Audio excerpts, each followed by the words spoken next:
Hello, my name's Dan, and this is my board gaming time capsule.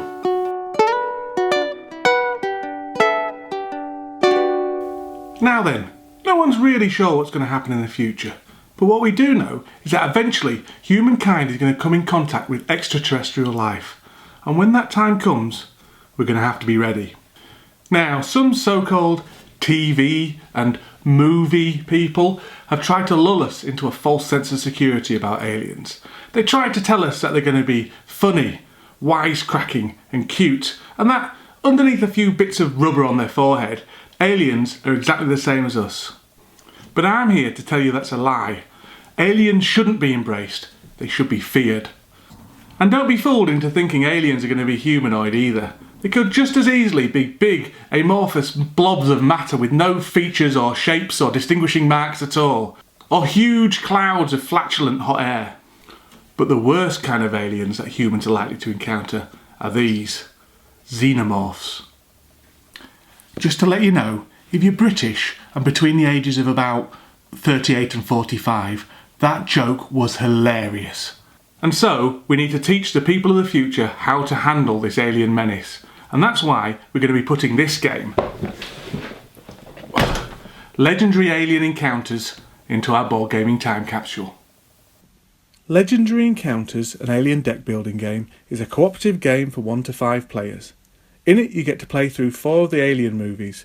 Alien, Aliens, Aliens 3 and that 4th one that I've never seen because I'm still upset about Newton Hicks dying at the beginning of Aliens 3. Sorry, spoilers. The game does an absolutely fantastic job of portraying the feel, narrative and tension of the source material, and it's arguably the most thematic card game I've ever played. The publishers very wisely stayed away from using actual film stills from the movie and instead used some really nice graphic novel style art, which is both high in quality and consistent throughout the game.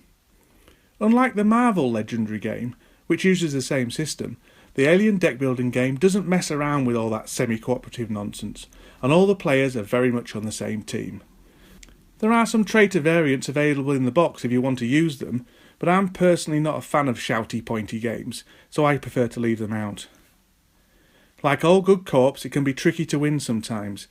However, you never really mind when things go wrong, as not only does it add to the dramatic tension of the game, but it also gives you an excuse to say, "That's it, man. Game over, man. It's game over." In fact, I consider any game where each player hasn't got to say, "Game over, man. It's game over," at least twice, an abject failure. You could almost say it was, "Game over, man. It's game over." This game is notorious for taking ages to sort out the cards and put them all back in the box. And therefore, it's a very good job that I'm actually using this time capsule to help the people of the future, and I'm going to be burying it in the garden as soon as I've dumped all the components inside. Because if I was using this time capsule as some kind of weak, narcissistic concept in order to scrabble my way on the dice tower and get 1 or 2 positive comments from a few internet strangers in order to reinforce my very, very fragile ego, then, well, basically I'd be spending the rest of this afternoon sorting out cards and putting them back in the box, and that's all I'll be doing for the rest of the day. So it's a good job that I really am using this time capsule for the purposes that I'm stating. So all that's left to do is to put Legendary Alien Encounters into our board gaming time capsule.